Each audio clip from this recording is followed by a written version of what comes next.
Alright guys, today I'm going to show you how to take your Samsung washer, specifically all the steps will be for a Samsung, and take the seal on the top here, no matter how dirty or nasty or moldy it is, and make it look brand spanking new. And this one's not too terrible, but we're going to go ahead and refinish it and make it look brand new. You can see we've got mold hiding back in all the little folds and everything.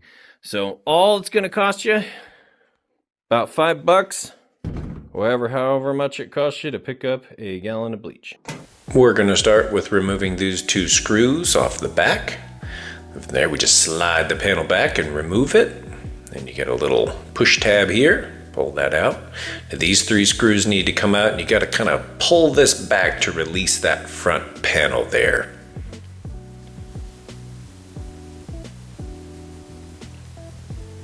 Should just be able to kind of push it back out of the way. Then the panel just kind of wiggles off from there. You've got a little clip here, you just push with your thumb, then the whole control panel is going to slide right off. And we've got these 4 screws on top. And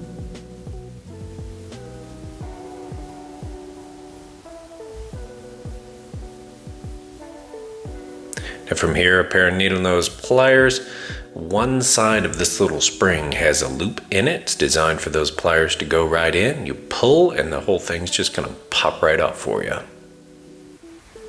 You wanna make sure you release this before you go pulling on the front door. You don't wanna damage this.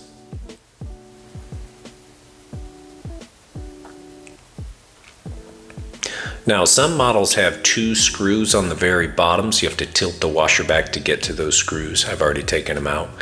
Then you've got 2 clips on top here. You can use a flathead screwdriver, just pliers or pretty much anything. Kind of push in and it'll pop loose for you.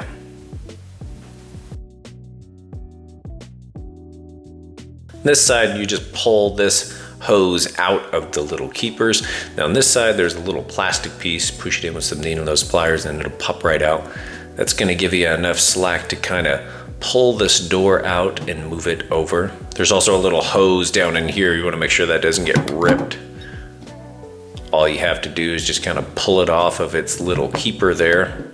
It kind of hang loose. So when you go to pull the door off, it doesn't get caught.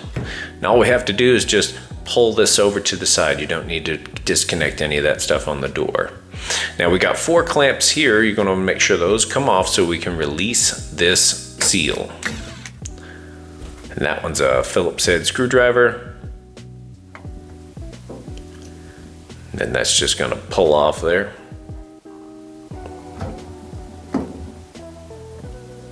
And the other ones you can get either by hand or with those needle nose pliers.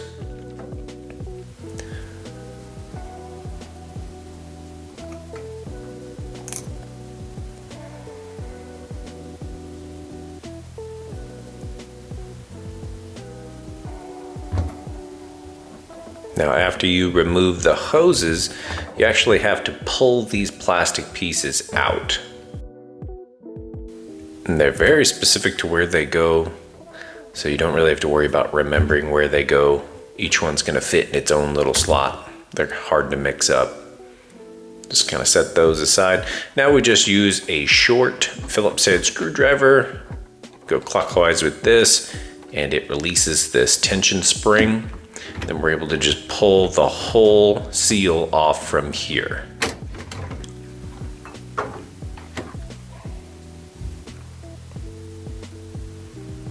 You can see this is kind of where some of that smell is hiding.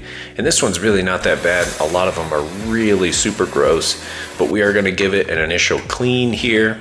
So we're just gonna scrub it down and try to get all the little hairs and stuff like that knocked off. Now we've got our big tub. You can find these at pretty much any store or Walmart. It's gonna hold the seal for us, and I'm gonna use this entire gallon of bleach.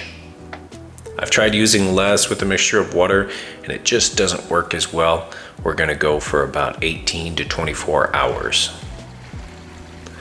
And we're gonna top off that bleach with water all the way to the top. Might take a couple of buckets. Now, it will try to push out on you. So what we're gonna do, take the lid, flip it around so it holds that seal down. And I refilled our empty bottle there just with water. Just kind of cleaning it up there. And that's it. Please like, subscribe for part 2.